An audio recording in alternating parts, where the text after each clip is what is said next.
Now, I've been telling you this forever. Alright? But listen to this guy right here. Since you don't want to hear it from me, you can hear it from one of them. Fully planned and executed. During the Civil War, the Constitutional Republic abandoned Congress, which forced President Lincoln to issue martial law. At this time, the Republic was taken over by foreign insurgents who replaced it with the United States of America, Inc., in all caps, in 1871. A corporation that had the same name, the United States. What better way to replace it without anyone noticing that they just got turned into a business and commercialized? Now, this corporation was later purchased by the banking powers behind the Fed in 1912. The Fed was created in 1913. Why did this happen?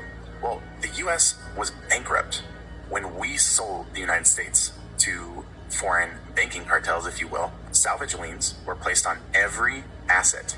Check this out, including the people of the new federalized states. Now let's fast forward to 1933. An income tax was placed on the people to pay these foreign bankers who own the IMF, which owns the IRS. Look into what the IRS actually is. Who is the IMF owned by? You got to follow the money. Who funds it? It's the same people that own the United States Inc. Same few families, and they're not American. So when I say foreign insurgents, that's what I mean. So 1933, USA Inc. goes bankrupt. An income tax is placed on its people.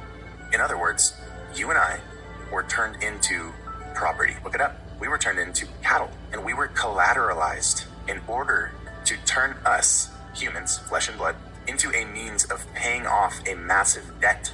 But the problem is that while you are technically a person, you've entered into contracts that you're completely unaware of, such as your birth certificate, social security number, etc., that are all saying, I consent to being collateralized. You're living as property, as opposed to living as a blood and flesh natural being. On paper, you are property. You are a corporation right now. You might be hearing this and thinking, we're fucked. We're property? Are you kidding me? And that's true. And property doesn't have rights. But here is both the blessing and the curse. There are multiple of you. Just like there's multiple United States of Americas. Sleight of hand, remember? What hat do they want to wear? There are multiple of you. The insane irony in all of this is the fact that they are actually now liable for all of your alleged obligations, aka debts. That's what a debt means. You can play a wrong move in chess and still win the game. And commerce is chess. Their greatest attempt to set us back actually is their greatest weakness.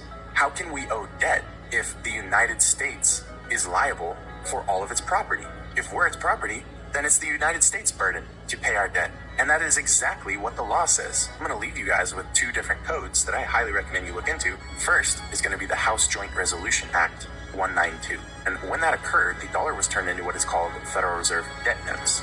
If we're being asked to pay debts, but all we are given from the system is debt notes, aka fiat money, to pay back those debts, how can we pay a debt with a debt? I just want you to sit with that. They never gave you lawful money. They never gave you gold. They never gave you silver. The other side of it is looking into 18 USC 8.